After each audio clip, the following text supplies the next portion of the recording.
Soul Seekers Show, Episode 2. We are in beautiful downtown Wilmington, North Carolina, and this is episode 2 of the Soul Seekers Show. Tonight's episode is going to be focusing on the spirit attachment theory. Welcome to Museum of the Bizarre.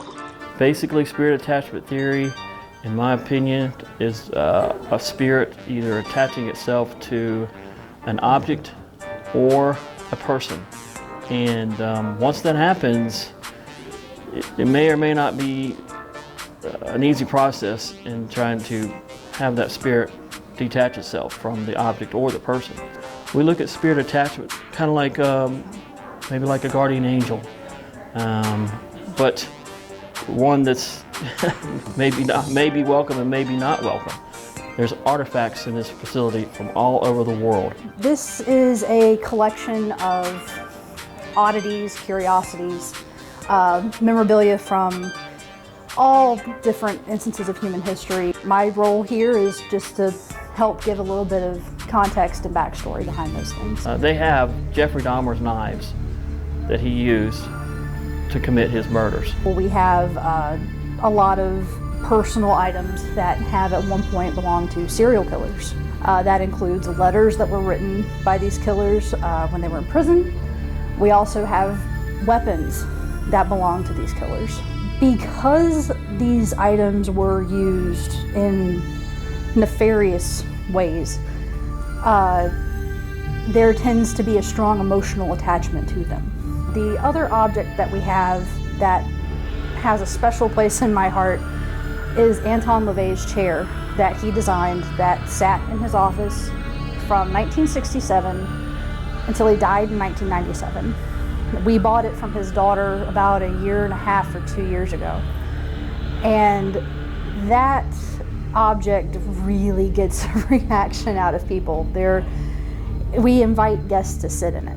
The last object that really I love, we have a ceremonial skull that had belonged to Aleister Crowley when he founded Thelema. So when we did our investigation just previously, and we were getting some very interesting readings there. There's also right beside this display case, there are multiple letters from Charlie Manson that used to belong to Charlie Manson. So we decided to do an EVP session right there, and we were getting crazy readings.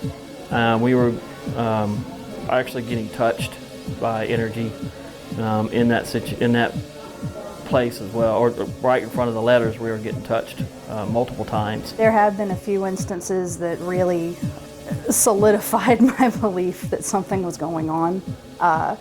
We've heard the chain link fences rattling when no one was in the museum but myself and the manager. We've seen full body apparitions walk through various parts of the museum. There have been disembodied voices, random smells that we can't place. Just really, if you name it, we've probably experienced it here. The building itself also has a huge history. It is one of the oldest buildings in Wilmington. It was originally called the Ironworks Building. Unfortunately, there was no such thing as OSHA back then, and so there were numerous maulings and maimings and just really horrific accidents that would regularly happen. And we know that it resulted in at least 10 deaths that are all accounted for.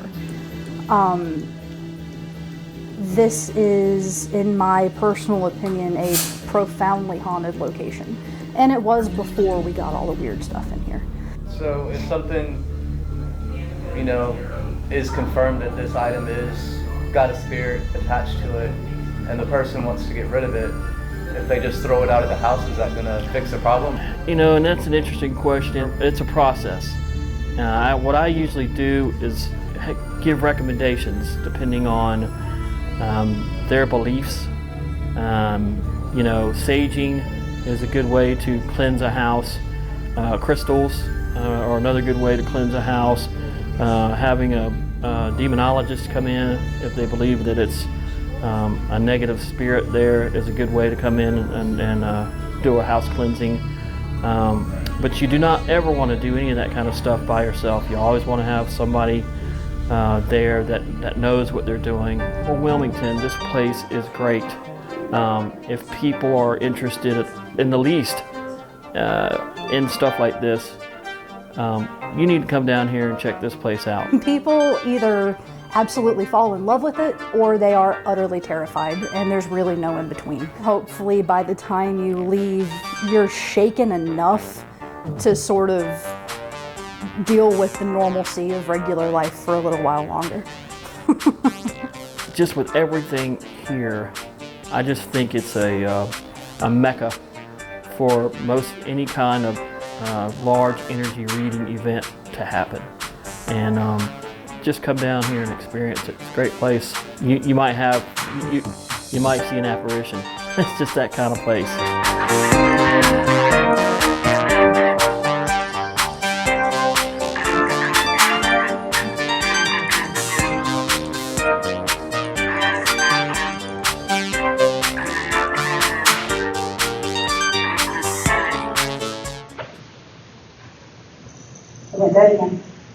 I think it's me. I'm gonna go back over. I think.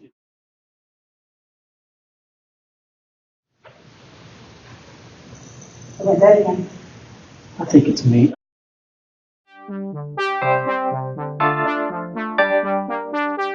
Welcome to Museum of the Bizarre.